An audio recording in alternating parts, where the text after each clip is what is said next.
Книга Лявіт, раздел 11. «І прамовіў Господа Маісея і Арона, кажучы: Вось, што кажыце сынам Ізраіля, вось жывёлу з усіх жывёл зямных, якіх можаце есці, кожную жывёліну, у якой цалкам раздвоеныя капыты, і на іх глыбокі разрэз, і якая жуе жвайку, тую можаце есці. Тых, што маюць раздвоеныя капыты, ці што жуюць жвайку, не ешце такіх. Вярблюда, бо ён жуе жвайку, але не мае раздвоеных капытаў. Лічы яго нячыстым. Тушканчыка, які жуе жвайку, але не мае раздвоеных капытаў. Нячысты ён. Таксама зайца, бо ён жуе жвайку, але не мае раздвоеных капытаў. І свінню, якая, хаця мае цалкам раздвоеныя капыты, не жуе жвайку, нячыстая яна для цябе. Іх мясам не карыстайцеся і да падліны іх не дакранайцеся, бо яны нячыстыя для вас. Вось тыя, што родзяцца ў вадзе і якіх можа есці.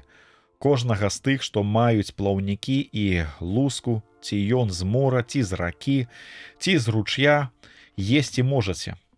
Якія ж іх не маюць плаўнікоў і лускі? З ліку паўзуноў, бо іншых, якіх жывёл, якія рухаюцца ў вадзе, гэта паганае для вас. Павінны быць брыдотай, не ешце іх мяса, ды высцерагайцеся іх падліны. Усе жывуны вадзяныя, якія не маюць плаўнікоў і лускі, будуць для вас нячыстымі. Гэта тыя з птушак, якія не павінныя вы есці, і якіх трэба высцерагацца: арла, грыфа і марскога арла, каршука і сокала з родам яго, усіх гатункаў крумкачоў, страуса, савы, чайкі ды ястраба з родам яго, пугача, рыбалова, ібіса, лебедзя, пелікана і сыча, чаплі, бусла з родам яго, і удода, і кажана. Усе жывуны крылатыя, што ходзяць на 4 нагах, нячыстыя будуць для вас. Тых, хто ходзіць на 4 нагах, але мае голенні даўжэйшыя за ногі, якімі ён скача па зямлі, вы можаце есці. Гэта саранча з родам яе, ды салам з родам яго, харгол і хагаб з родам яго. Усе іншыя гатункі чатырохногіх крылатых паўзуноў будуць для вас нячыстыя. І хто дакранецца да іх мертвячыня, апаганіцца і будзе нячысты да вечара. І калі б яму выпала несці нейкую мертвячыну, хай вымые адзенне сваё і будзе нячысты да захаду сонца. Кожная жывёла, якая мае капыт, але не раздвоеныя, ды не жуе жвайку, будзе нячыстая для вас. Ды хто дакранецца да яе, станецца нячыстым. Усіх жывёл чатырохногіх, тыя, што ходзяць на лапах, нячыстыя будуць для вас. Кожная, хто дакранецца да мертвячыны іх, нячысты будзе да вечара. Ды кожны, хто нёс бы мертвячыну іх, і хай вымае адзенне сваё, і будзе нячысты да вечара. Бо ўсе яны нячыстыя для вас. Паміж малых жывёл, якія рухаюцца па зямлі, нячыстымі хай лічацца гэтыя: ласка, мыш ды яшчаркі з родам іх, землярыка, чарапаха, стэліён, крот і хамелеон. Усё гэта жывёлы нячыстыя. Хто дакранецца да іх мертвячыны, будзе нячысты аж да вечара.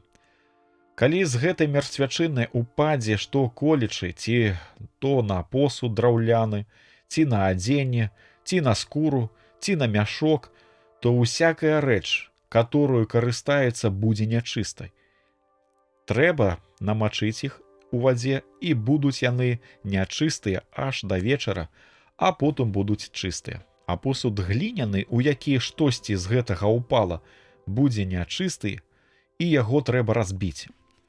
Кожная страва, якую ўжываеце, калі б на яе пацякла вада з таго посуду, будзе нячыстай. Ды усякае пітво, якое п'юць з такога посуду, будзе нячыстым. На што толькі нешта з гэтай мертвячыны ўпадзе, тое будзе нячыстым. Печ ці грубка маюць быць знішчаны, бо яны нячыстыя і будуць нячыстыя для вас. Толькі крыніцы і студні, ды ўсё, дзе сабрана вада будзе чыстым. Але той, хто дакранецца да той мярцвячыны, будзе нячысты. Калі што колючай адпадліны ўпадзе на насенне, не спаганіць яго, але калі якое насенне намачыла вада і такога дакранулася штосьці ад мярцвячыны, то яны будзе для вас нячыстым. Калі здохне жывёлу, якую вам можна есці, дык калі б хто дакрануўся да мярцвячыны, будзе нячыста да вечара. І хто з'есць штосьці з яе або панясе падліну яе, хай памые адзенне сваё і будзе нячысты да вечара. Усякая жывёліна, якая поўзае па зямлі, гэта брыдота, нельга яе ўжываць у ежу. Што колечы, што поўзае на жываце і на 4 нагах, або мае многа ног, або цягнецца па зямлі, не ешце гэтага, бо гэта брыдота. Не паганьце душ вашых, якім колечы паўзуном, які поўзае па зямлі. Бо я Господ, які вывеў вас з зямлі егіпецкай, каб быць вашым Богам. Будьце святымі, бо я святы. Гэта вось закон адносна жывёлы і птушак, ды усякага жывуна, які рухаецца ў вадзе і поўзае па зямлі. Каб адрознівалі, што чыстае, а што нячыстае, ды ведалі, што маеце есці, а чым маеце брыдзіцца.